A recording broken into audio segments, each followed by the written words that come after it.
Hello everyone welcome to Ananya classes पिला माने आज मु तुम हिंदी बहिर जो पार्ट 2 अच्छी सेकंड चैप्टर एक टोकरी भर मिट्टी आज मैं वो पढ़ाने वाली हूँ। ठीक है बच्चों, वीडियो स्टार्ट करने से पहले बता दूं, अगर मेरी वीडियो तुम लोगों को पसंद आ रही है तो प्लीज़ मेरे चैनल को सब्सक्राइब करना, बेल आइकन प्रेस करना, ताकि कोई भी वीडियो में तुम लोगों के क्लास का अपलोड करूँ उसका नोटिफिकेशन तुम लोगों को आ जाए।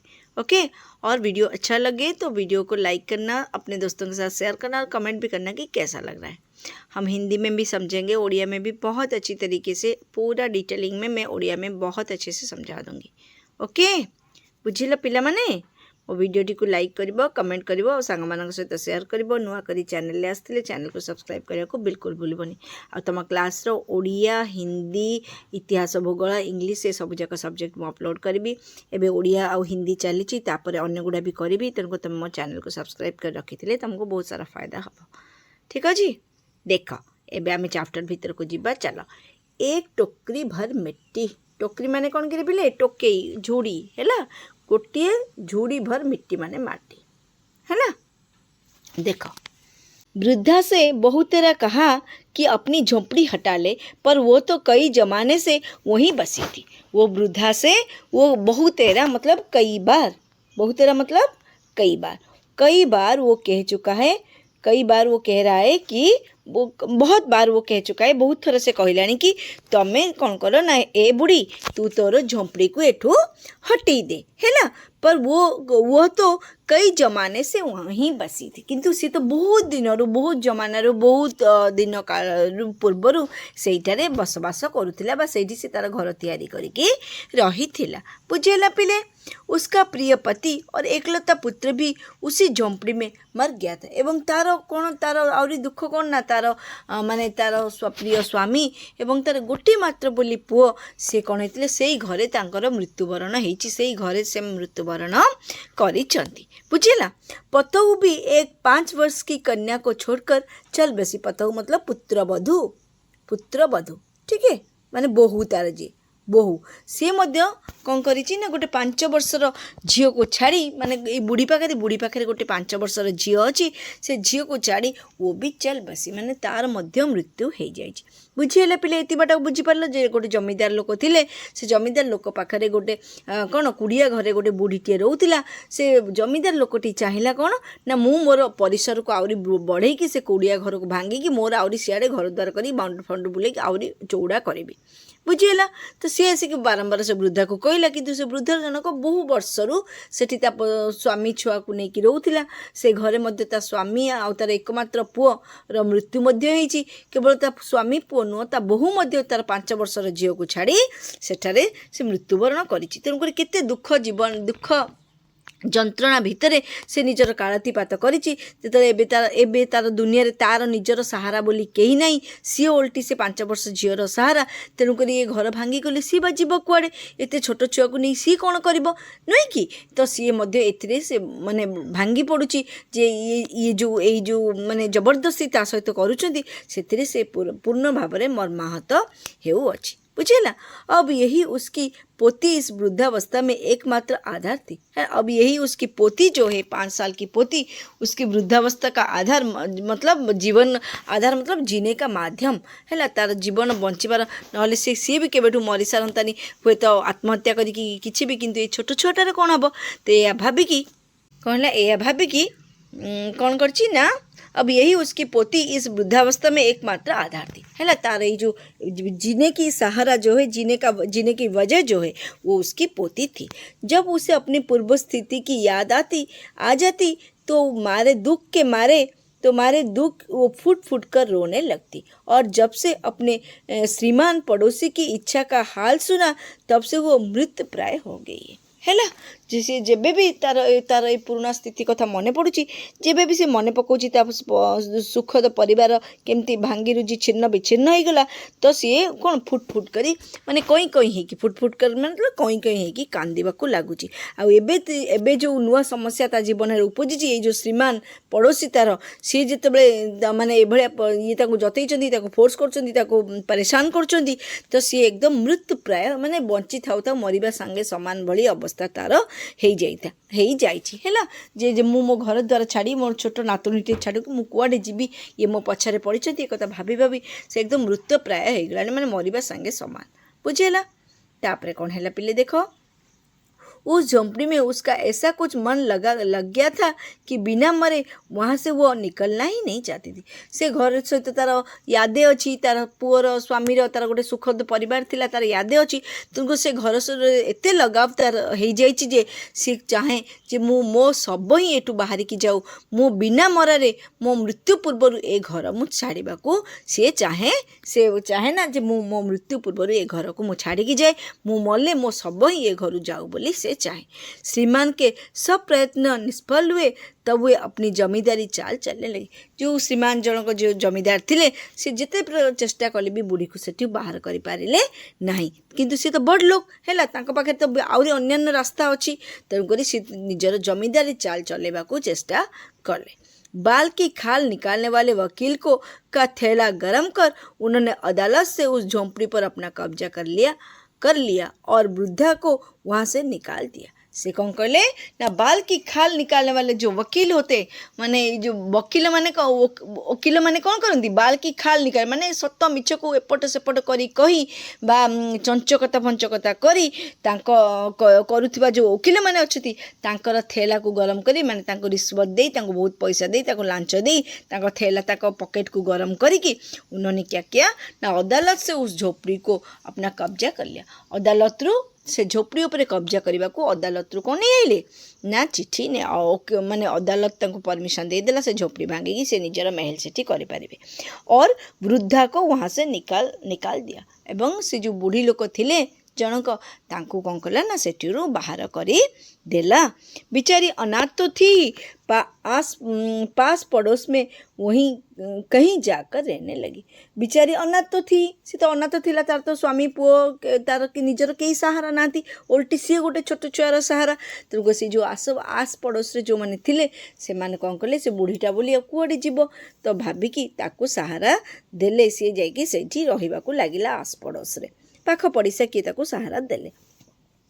एक दिन श्रीमान उस झोपड़ी के आसपास टहल रहे थे। दिनकर कथा, से जो जमींदार जनक से कौन करते ना, से झोपड़ी आखपाखे बोलुथिले और लोगों को काम बतला रहे थे। एवं लोक मान को कौन कहते से कम चलती, कौन सब करेंगे काम, कंस्ट्रक्शन काम कि किसी भी काम चलती, तो लोक को काम बताते, या कर से कर बताते।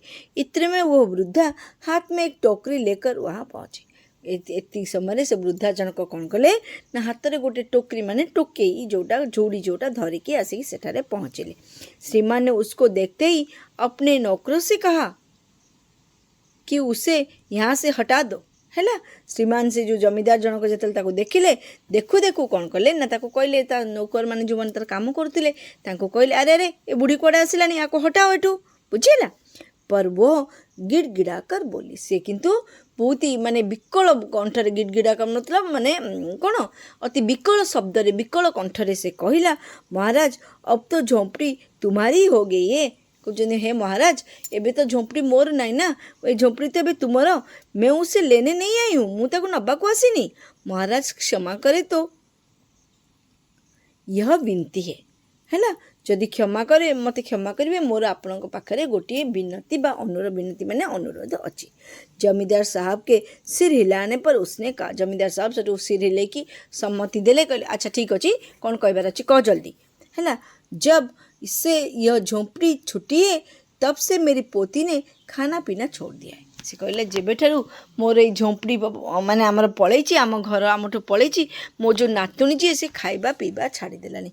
मैंने बहुत कुछ समझाया पर वो एक नहीं मानती, मुझे बहुत बुझेलिनी, तथापि मध्य से मोर कौन सी कथा मानुनी कि मो कथा शुणुनी। बुझीपारुच, यही कहा करती कि अपने घर चलो वहीं रोटी खाऊंगा। से कहूँ सब बेले चल तू आम निज घर को चल, सेठी गले जाकि मु रोटी खाइबी, ना मैं खाइबा पीबा छाड़ी देवी।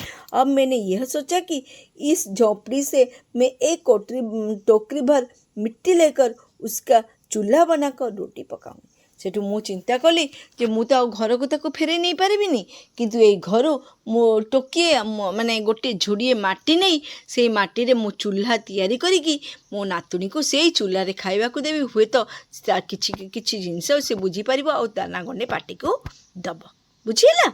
यह सोचा कि इस झोपड़ी में से एक टोकरी भर मिट्टी लेकर उसी का चूल्हा बनाकर रोटी पकाऊंगी। इससे भरोसा है कि वो रोटी खाने लगी। मोर विश्वास जे सी एमिति कले हुए तो से रोटी को खाई पारिब बुझेला। महाराज कृपा करके आज्ञा दीजिए तो इस टोकरी में मिट्टी ले जाऊं है।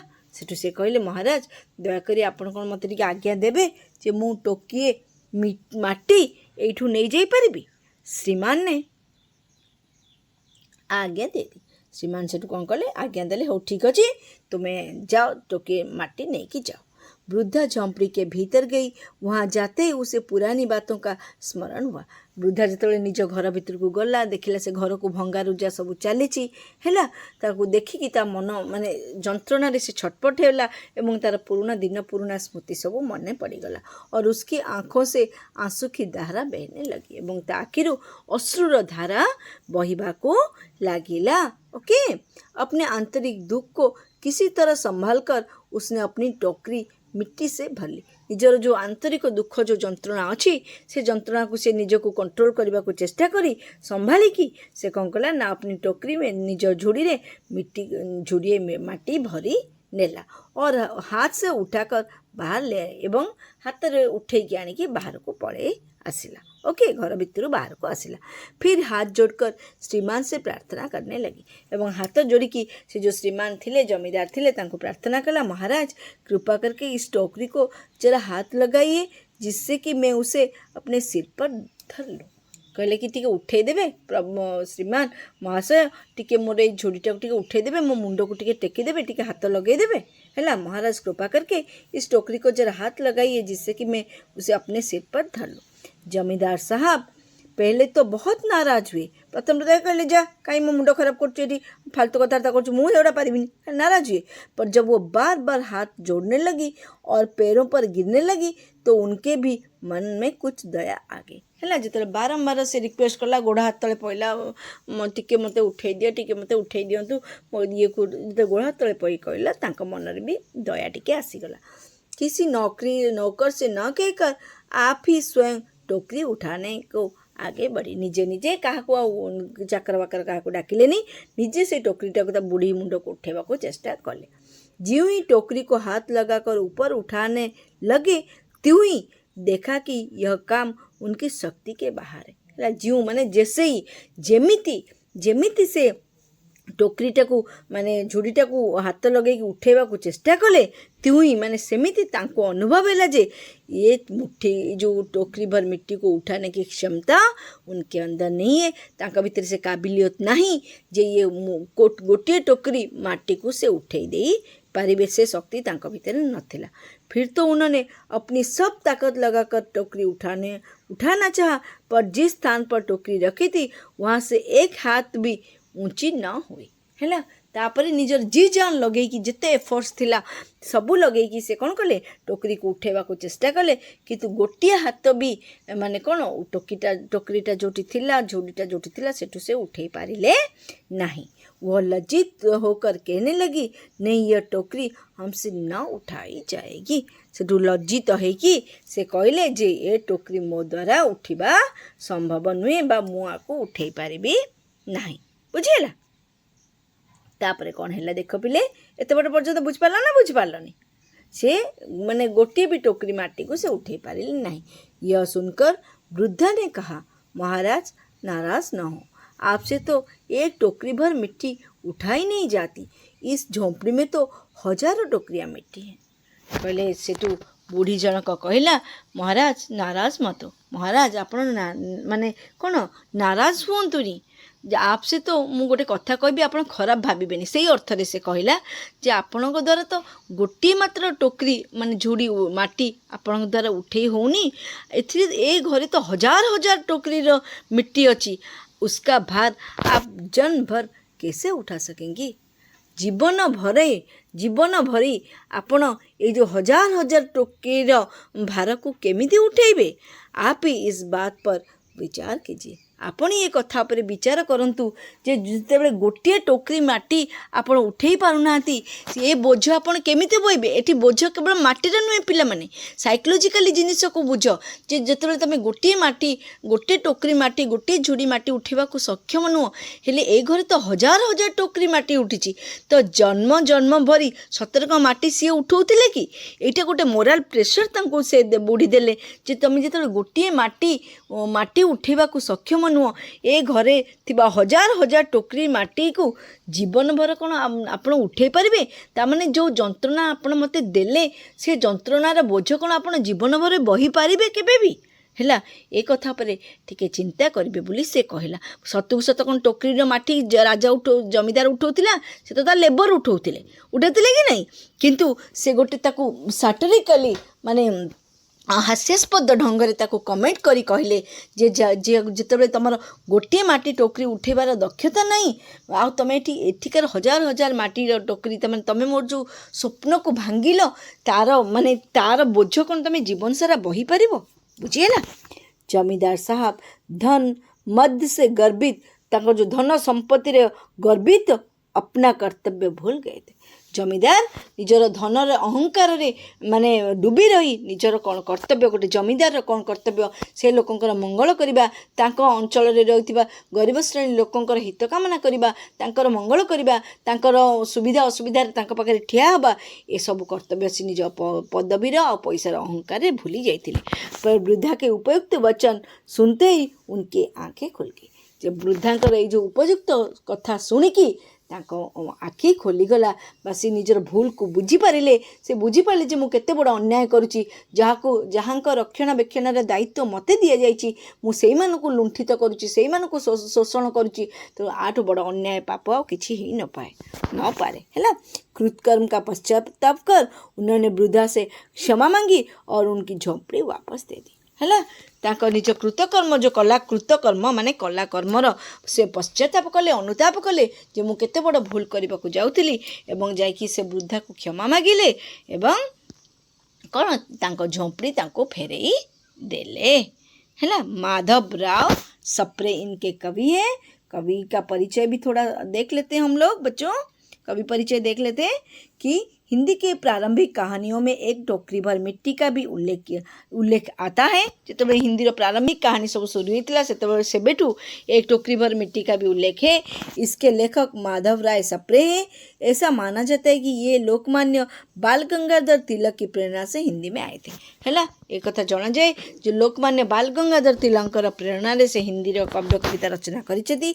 इनकी मातृभाषा मराठी है। से जड़े मराठी लोक मराठी भाषा निजर काव्य कविता रचना करती किंतु बाल गंगाधर तिलक प्ररचना रे से हिंदी भाषा रे लेखालेखी कले। इनका जन्म दमोह मध्य प्रदेश में हुआ है। दमोह एक जगह का नाम है, मध्य प्रदेश में है, वो वहाँ पे हुआ है। उन्होंने लोकमान्य तिलक के चर्चित ग्रंथ गीता रहस्य का मराठी से हिंदी में अनुवाद भी किया है ना। गीता रहस्य को मध्य से मराठी भाषा हिंदी भाषा अनुवादन करिसेंती। स्वदेश आंदोलन और बॉयकट इनकी प्रमुख कृतियाँ हैं। तांकर मुख्य कृति होछि कोन स्वदेश आंदोलन और बॉयकट। एक टोकरी भर मिट्टी जैसी कहानियाँ केवल घटनाएं नहीं सुनाती बल्कि मिट्टी से उठते हुए इन प्रश्नों को उठाती हैं जो हमारे सामाजिक ताने बाने में गांठ बनकर अटकी है। केवल ये गोटे कहानी नुह, ये कहानी माध्यम नुह, ये साधारण जनजीवन गरीब नीच श्रेणी जनजीवन और जो सत्यता अच्छी से समय जो भाव में निष्पेषित जो भाव में निर्यातित करा जाए तार एक निछक चित्र यही टोकरी एक टोकरी मिट्टी माध्यम लेखक उजागर करने को चेष्टा कर प्रश्न को उठा दिए जो सामाजिक ताने बाने में हमारा समाजर जो ताना बाना यहाँ गोटे गंठी रही कुसंस्कार कुपरंपरा ना लोक को शोषण अत्याचार करवा गरीबों को लुटिबा जमीदार माने गरीब मानकर हक मारिबा ये सब उपरे से प्रश्नवाची सृष्टि करिसंती। बुझेला पिले सरी जाइए बहुत ही सुंदर कहानीटीए तमें मैंने आशा करुच्ची भल भाव में बुझीपार और जदि भी किसी डाउट रही है तो मत कमेंट बॉक्स में पचारे मुझे तार आंसर निश्चित भाव में देवी आ बहुत जल्दी मुझे तार क्वेश्चन आंसर अपलोड करी। ठीक अच्छे आज ये थैंक यू बाय बाय।